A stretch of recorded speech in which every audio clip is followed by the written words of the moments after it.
With how you've described the situation, but also how extensively you've described the information that you have received with regards to this challenge, how prepared would you say that this government has been with dealing with this crisis, given the fact that you've clearly outlined that you've been quite informed about what was about to happen?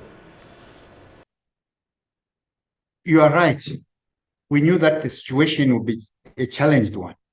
Okay. And it's a reason why prior to this same period, my ministry, I think you understand that President Hakainde Hichilema has been very strong in talking about the use of science and technology, ensuring that engineering comes in play, that we use engineering to resolve our issues. And obviously, one of the biggest issues we needed to do was to ensure that we increase productivity in the agriculture sector, okay, by promoting climate smart agriculture. So early on, Buyoya, we employed more staff at the meteorological department.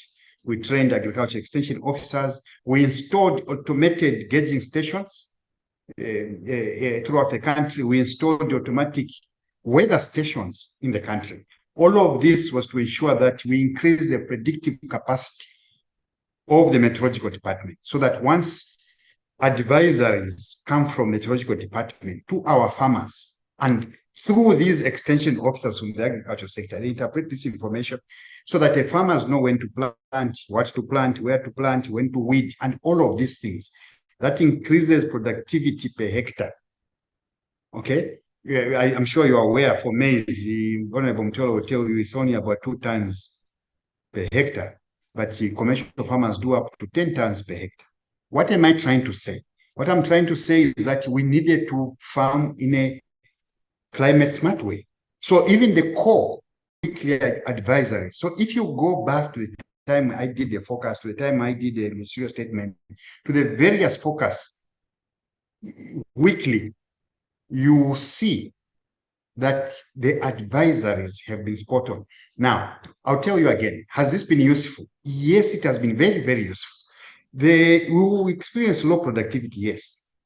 But that productivity would have been much lower had people not listened to us, had we not sent out advisories. So yes, indeed, bad drought situation, low harvest, but it would have been worse. So indeed, we were preparing for this drought. You recall also that this meteorological data, following my statements in Parliament, following my statements to the nation, we interpreted all of this data in this information in our Zambian local languages. And we've been going on community radio stations to advise our people. So I think we've been doing a fair share of sharing information and obviously ensuring that not only, by the way, it's not only the farming sector, but other sectors like the energy sector. We are mainly hydropower based. Our fuel is water. So, and we see one rain season. So we've been doing advisories to the energy sector as well. Do you think that the energy sector has responded to these advisory messages that you've put in place? And I ask this because critics, have recently risen and they're talking about the energy utility ZESCO and the rationing of electricity 8 hours in a day coming at a huge expense for businesses and citizens. But the critics argue that, with foreplanning, the utility would have been able to avert the extreme number of hours that we are experiencing blackouts in these homes. So do you think that they used this information that you provided them favorably and they implemented proper planning as such a critical institution? Again, I would speak with authority on this particular subject.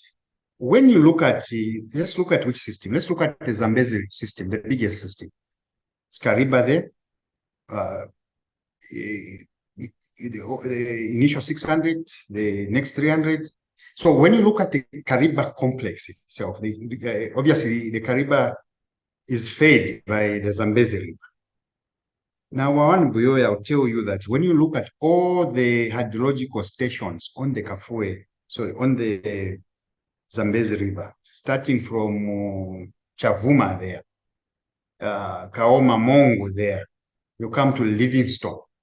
All stations have received below no more flows.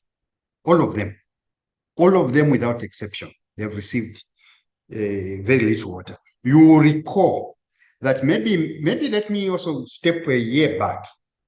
Last year, ZRA rationed water to ZESA and ZESCO. I think they gave them something like 15 billion cubic meters each.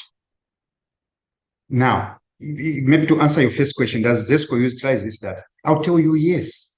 Actually, what happened last year is that the Kariba situation was worse. The Kafue system was slightly better. So what ZESCO did was to utilize most of the water in the Kafue system and it's called bank some of the water in the Kariba system. So some of the water, while the situation is not even as bad or worse than now, is that some of that bank water was utilized this year.